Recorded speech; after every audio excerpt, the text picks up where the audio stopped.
And so I had a question that came in a few days ago from one of my Ask campaigns. And this is a question from Kelvin. Kelvin is asking that my number one challenge in business is, where do I start and how do I begin with? What do I do first? So I think it's a great question. Thank you, Kelvin. So for me, I don't ever want to imply that that's magic, and it definitely doesn't work overnight, right? For me to actually get to my first 100,000, it actually took me 3 years. And to be honest with you, the first 100,000 looks so freaking impossible. And then from 10,000 to 100,000 was much easier in general, because I already have a stack or a list of what works and what does not work. And so I could actually just scale what were the winning formulas for me, and which is why a blueprint is so important. Why do I actually say it's easier? It's easier because I can still remember the time when we started out. We were using cash, and then and there was checks, and where we have to cash in the checks at the bank to get our payments for the orders, and then the issuance of the commission is also by cash or by checks, and it's so hassle. And today we have PayPal, we have Stripe for collections, we have so many third-party payment gateway that actually makes the whole entire business process so much easier. And not only that, today the audience that we can sell to is 100 times bigger than when we first started a decade ago. Now, having said that, some things are made easier, but there are also certain things that are way more challenging compared to a decade ago. For example, it is a much more noisier market because everyone's fighting for attention, right?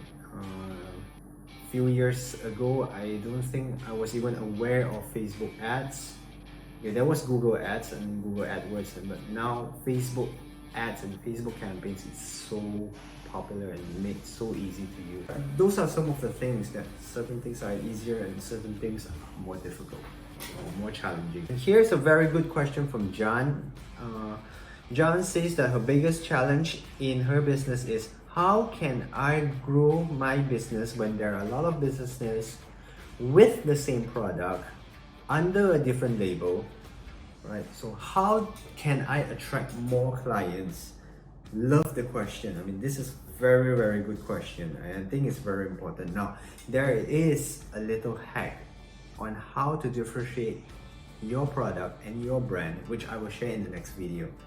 Going back to the start now, one thing that I noticed in my own business is that there were stages, and every jump from one stage to another stage was actually a change in marketing. So it's basically a change of offer. And so the only thing constant is change. Every year is a change, every era is a change. And you don't really have to look that far. Just look at our computers. I mean, when I was back, I used to work on things like this. Oh, it was a and even so, 80% of my work is actually done on this. It's helpful. And so what did not change over the decade was, I was obsessed in creating a following. I was obsessed in building the list because I understand that the money is in the database. And there's so many ways of building a following nowadays. I mean, social media has given us that. There are Facebook, you have LinkedIn, you have Instagram, you have TikTok, you have Snapchat, you have YouTube. I mean, so many ways.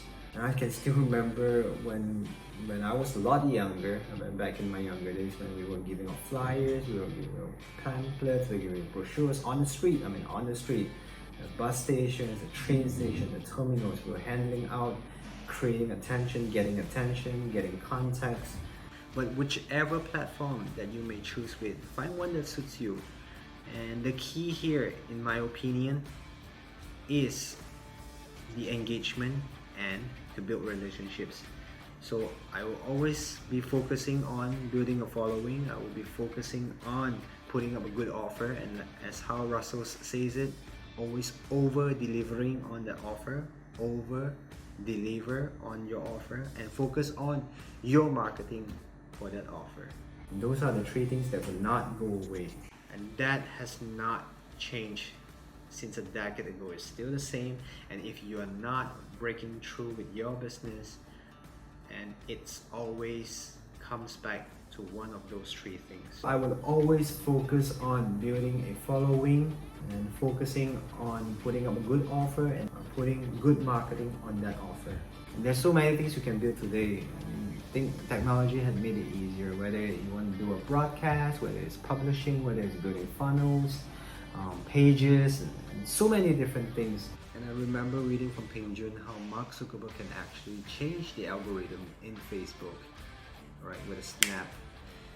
And every business has to make changes, alright, has to make changes. And that's because Facebook has a 2.5 billion following. Guys, that's very huge. From that you can see that what doesn't change in any business is that you have to attract a following, and then you have to put in a good offer, you have to build up a good offer, and then build great marketing and put your offer in front of your customers. Thank you for watching this. My name is David Lim, author, radio host, and business coach. And guys, wherever you're watching this from, feel free to leave a comment, ask us questions, and we will get right back to you. Thank you very much, and see you next week.